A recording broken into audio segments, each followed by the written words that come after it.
नमस्कार दोस्तों, आप देख रहे हैं एक भारत डेली और आपके साथ मैं हूं राम बाबू गौतम। दिल्ली विधानसभा के लिए चुनाव की तारीखों का ऐलान हो चुका है। 5 फरवरी को दिल्ली विधानसभा के लिए मतदान होगा और 8 फरवरी को उसके नतीजे आएंगे। मतलब अब दिल्ली में विधानसभा के चुनाव में 1 महीने का पूरा वक्त बचा हुआ है और इसी 1 महीने में सारी पार्टियों को अपना पूरा दमखम दिखा करके जो है चुनाव में बेहतर नतीजे लाने की चुनौती एक तरीके से मिल चुकी है। चुनाव आयोग ने घोषणा कर दी है, लेकिन भारतीय जनता पार्टी पूरी तरीके से चुनाव की तैयारी तो कर रही है, लेकिन उसके अलावा विपक्ष की जितनी पार्टियां हैं उन्होंने चुनाव आयोग को अपने अपने तरीके से चैलेंज करना शुरू कर दिया है। और उसी में बसपा प्रमुख मायावती ने भी इस बार चुनाव आयोग को ऐसी चुनौती दी है कि चुनाव आयोग को भी अब बहुत ज्यादा चौकन्ना रहना पड़ेगा। दिल्ली में चुनाव आयोग के लिए बसपा प्रमुख ने एक बहुत बड़ी चुनौती दी है। चुनाव को निष्पक्ष तरीके से निपटाना, चुनाव को पूरी पारदर्शिता के साथ पूरा करना, ये चुनाव आयोग के सामने बहुत बड़ी चुनौती पेश की गई है। एक तरफ जहां इसके पहले आम आदमी पार्टी की तरफ से भी चुनाव आयोग पर भारतीय जनता पार्टी के इशारे पर काम करने के आरोप लगते रहते हैं। दिल्ली में वोट जुड़वाने कटवाने को लेकर के तमाम आपने बहुत सारी ऐसी खबरें देखी होंगी। इसके अलावा कांग्रेस पार्टी तो लगातार आरोप लगाती रहती है कि बीजेपी के इशारे पर चुनाव आयोग काम करता रहता है, ईवीएम की धांधली के आरोप लगते हैं। विपक्ष की जितनी पार्टियां हैं वो सब चुनाव आयोग को घेरती हैं।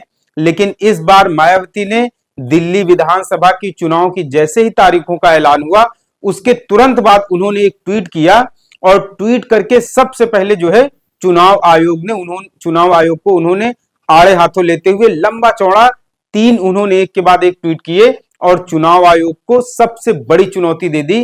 तो चुनाव आयोग को लेकर के मायावती ने क्या ट्वीट किया है उसको मैं आपको विस्तार से बताता हूं कि किस तरीके से दिल्ली में चुनाव को लेकर के जनता के लिए उन्होंने अपील की है। इसके अलावा चुनाव आयोग को उन्होंने क्या चुनौती दी है उनके इस ट्वीट से आप समझिए आसानी से। तो मायावती ने अपने ट्वीट में लिखा है कि दिल्ली विधानसभा का आम चुनाव आगामी 5 फरवरी 2025 को एक चरण में होगा।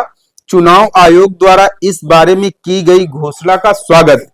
बीएसपी ये चुनाव अपनी पूरी तैयारी और दमदारी के साथ अकेले अपने बलबूते पर लड़ रही है। उम्मीद है कि पार्टी इस चुनाव में जरूर बेहतर प्रदर्शन करेगी। उसके अलावा उन्होंने लिखा है कि चुनाव लोकतंत्र की रीढ़ है और बाहुबल व धनबल से दूर रहने वाले गरीबों मजलूमों की पार्टी बीएसपी चुनाव आयोग से ये उम्मीद रखती है कि स्वतंत्र व निष्पक्ष चुनाव कराने के क्रम में सरकारी मशीनरी के दुरुपयोग के साथ ही सांप्रदायिकता व अन्य घिनौने प्रचार से चुनाव को दूषित होने से बचाया जाए। मतलब सांप्रदायिकता ना हो, वोटों का ध्रुवीकरण ना हो और इसके अलावा जो सरकारी मशीनरी है उस पे पूरी तरीके से पारदर्शिता बरती जाए।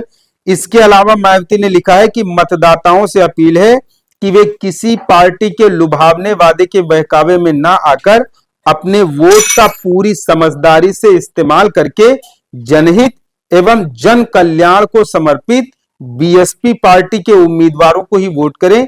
यही अपील इसी में जन व देश हित निहित और सुरक्षित है। तो ये मायावती ने पूरा ट्वीट किया है। अब मैं आपको मायावती के इस ट्वीट के मायने बताता हूं, इस ट्वीट के आखिर क्या मायने हैं और इससे क्या संदेश जाता है। तो मायावती के इस ट्वीट में पहली बात तो यह है कि उन्होंने लोगों से अपील की है कि वह बहुजन समाज पार्टी को वो लोग वोट करें। जनता से अपील किया है कि बसपा दूसरी पार्टियों के छलावे में न आए। धन बल और बाहुबल से दूर रहने वाली बसपा जो लोगों के हितों के लिए काम करती है उसके लिए लोगों से वोट की अपील की है। दूसरा उन्होंने पहलू यह रखा है कि जो धनबल और बाहुबल चुनाव में इस्तेमाल होता है, इसके अलावा सरकारी मशीनरी का दुरुपयोग होता है, इसको लेकर के मायावती ने सवाल उठाए हैं। और तीसरा चुनाव आयोग की निष्पक्षता पर मायावती ने निशाना साधा है कि चुनाव आयोग को इस बार दिल्ली के विधानसभा चुनाव में इस तरीके से चुनाव कराना चाहिए जिससे कि उसकी निष्पक्षता पर सवाल ना उठे। दिल्ली में खुद मुख्य चुनाव आयुक्त बैठते हैं और दिल्ली में ही चुनाव हो रहा है, इसलिए चुनाव आयोग के सामने ये चीज आसानी से चुनाव आयोग कर भी सकता है कि वो पूरी मशीनरी पर नियंत्रण रख सकता है और दिल्ली की सभी 70 सीटों की आसानी से मॉनिटरिंग भी की जा सकती है। इसलिए बसपा प्रमुख ने ट्वीट करके चुनाव आयोग को सीधे सीधे चुनौती दी है कि इस बार जो 70 सीटों पर चुनाव हो रहा है उसमें किसी भी तरह की धांधली और ईवीएम पे सवाल नहीं उठने चाहिए, क्योंकि जब बैलेट पेपर से चुनाव होते हैं तो उसमें दूसरी पार्टियां अक्सर चुनाव जीतती हैं। अभी आपको मालूम होगा पंजाब में जब नगर निकाय के चुनाव हो रहे थे तो वहां बसपा ने भी बहुत अच्छा प्रदर्शन किया था, चुनाव भी जीता था कई सीटों पर। कांग्रेस ने भी चुनाव जीता था, आम आदमी पार्टी ने भी चुनाव जीता था। पंजाब में जब बैलेट से चुनाव हुए तो नगर निकाय के चुनाव में बीजेपी कहीं दूर दूर तक नहीं थी, उतना अच्छा प्रदर्शन नहीं कर पाई जितना ईवीएम से प्रदर्शन होता है।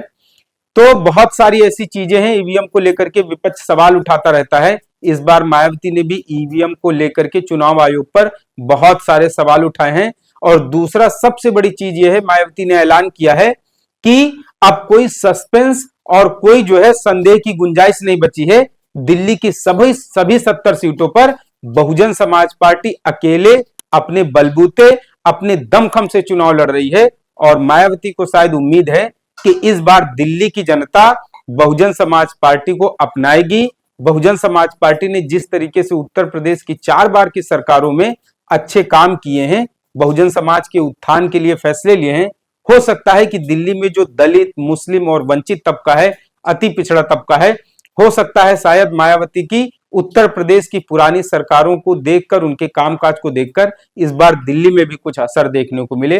तो फिलहाल मायावती ने चुनाव आयोग को लेकर के जो चैलेंज किया है, जो चुनौती दी है, चुनाव आयोग को निष्पक्षता से दिल्ली में चुनाव कराने को लेकर के मायावती ने जो एक तरीके से अपील भी की है। तो फिलहाल दिल्ली में 70 सीटों पर जो चुनाव हो रहा है, विधानसभा सीटों पर, चुनाव आयोग को मायावती ने जो चैलेंज किया है और चुनाव आयोग की निष्पक्षता और पारदर्शिता बरकरार रखने के लिए चुनाव आयोग से जो मायावती ने अपील की है, इन सब चीजों को आप कैसे देखते हैं, अपना कमेंट करके जरूर बताएं। आपसे अपील है, एक भारत डेली को शेयर और सब्सक्राइब जरूर करते रहें। धन्यवाद।